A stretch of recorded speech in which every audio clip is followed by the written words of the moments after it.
Dạ thì đấy khuya. Đâu, nó chú món là thì nó khuya có say. Dạo vậy nó nhát xích thì im mong dạo và kỹ im mong thì nó cao dọc. Giờ sẽ lấy phụ cả mong xích thì cả cái mà mong quá. Mong là mong xích.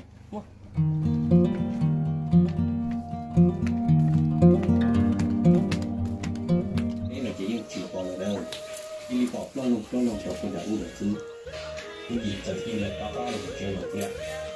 Có là một cái cảm nhận chỉ giải quyết được cái này. Khi là một cái gì chỉ còn luôn.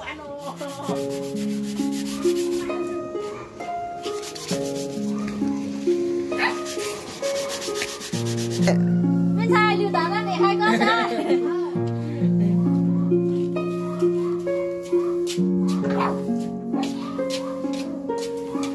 Há chín à? Há chiều nè. Ôi trời ơi, nó biết chờ. Ô nè ơi, sắp mày nó chỉ ta ôi liền, ôi là chỉ sát ná liền. Ôi trời ơi, trời ơi, tôi thấy đang bóng. Ô mà là hại thổ. Ai trời, giờ ý hư bà kì chết thì cho chết thế. Ôi giờ mà. Lại tôi giờ cứ chết thì cho chết về. Mù chưa?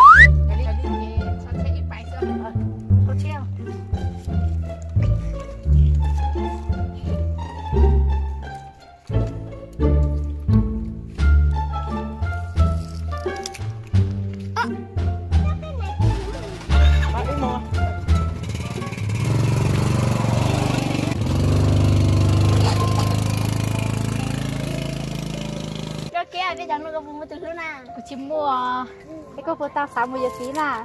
Cô đi nói trên nước của à. Ê con nè. Cô ai qua như một cái nói đàn trong nó thế nào em cứ chạy chỉ tao mua 2 lửa cha cô cho 2 lửa ta của mà đi mua giờ tí rồi. Sẽ hay là con mua từ lý chân thở chê có phải từ thời của xưa mà. Cha để cho nó là vừa em nhìn nó là chỉ tao mua từ chú liền. Tôi đừng ra là chị tao mua từ. Dùng cái chúng mình thôi là cha mà đi mua chó để hao như thật thì cũng mời cũng mấy thế co. Ôi đi xưa mà. Ôi đi đã sữa mua. Nó chưa ra. Ủa nó chưa nào. Nó có tiêu. Nó xa. Đi sai. Nó mua.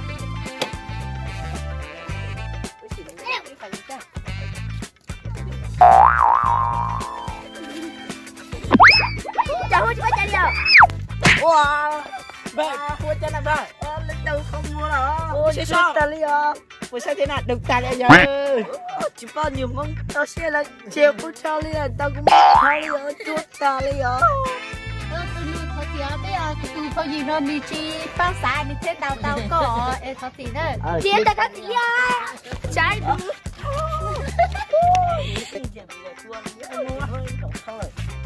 Tao cũng mọ thôi rồi.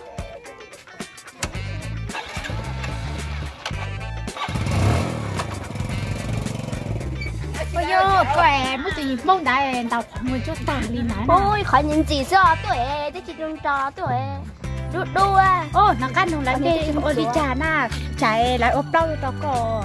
Đây nó chỉ có củ chuyện tiền ốp lâu thì ốp lâu ra để phim mà mua sữa.